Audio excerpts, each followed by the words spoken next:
Up, down, up, down, up, down. It's not easy being a Jamaican lizard. Every dusk, every dawn, the male lizards compete in a push-up and head bob competition.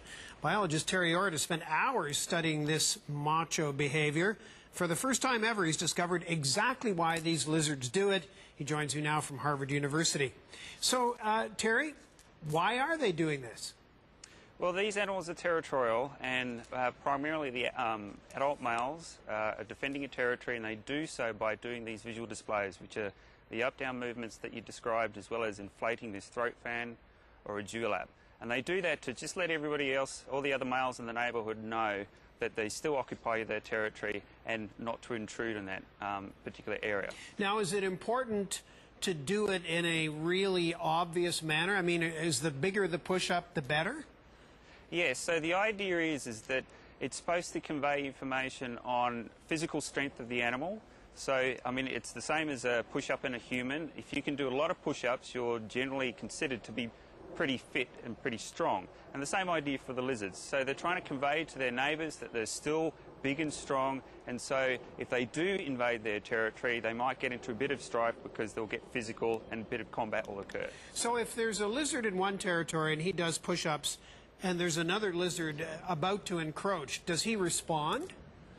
Yeah, so what happens is that what they will do is there will often one individual will start displaying, say a neighbour will start displaying, and everybody in the neighbourhood will start turning around and pay attention, and then another individual will start displaying. So you have these sort of ripples of displays going through the environment. Now, if another individual decides to encroach into another male's territory, then that male will typically move down from its display perch to closer towards the intruder, and they will start doing these visual displays directly towards that particular individual as a threat signal to try and get them to move away from their territory. Does a male who occupies a territory ever lose one of these sort of display confrontations? Yeah, so what happens is that's the first line of communication. Now, if they can't resolve their dispute using these visual displays, what they'll do is they'll then get into physical combat.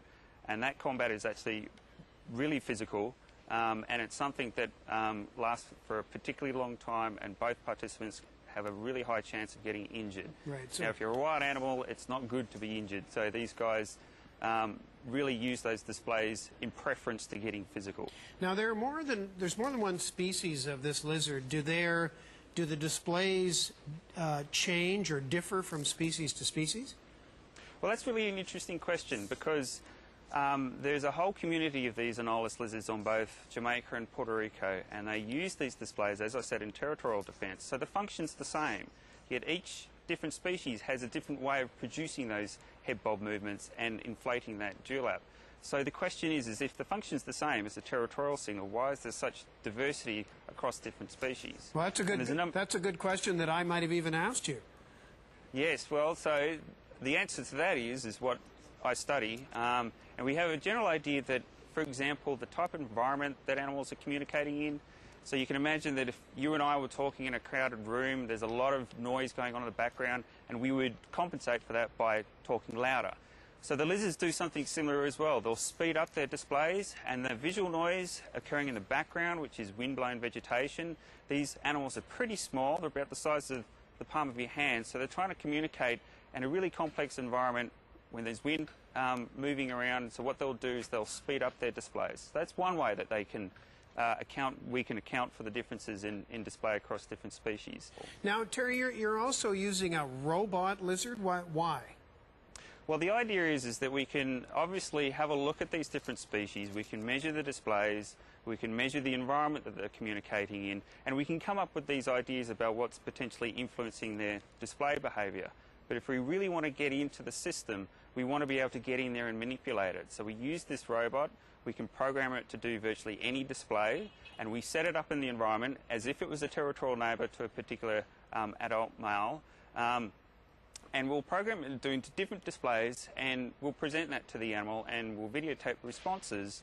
And depending on the responses and depending on the type of display that the robot's performing, we can actually extrapolate what they're trying to say to each other and what particular movements might be more conspicuous in some environments or some situations relative to others. So that's the idea behind the robot. How do the real lizards respond to the robot lizard? They respond very well. Basically, they are fooled by this robot. They do believe it is another rival male. So what they'll do is that the robot will start display, and they'll obviously orient towards the robot, and then they'll display in response. So there's this signal exchange between the robot and the live animal as well. So it goes backwards and forwards. It's actually very interesting to watch out in the field. Yeah, it must be. It's a really neat relationship they have. Thanks a lot for telling us about it. Oh, no worries. Thank you. Terry Ord's a postdoc at Harvard University, joined me today from Cambridge, Massachusetts.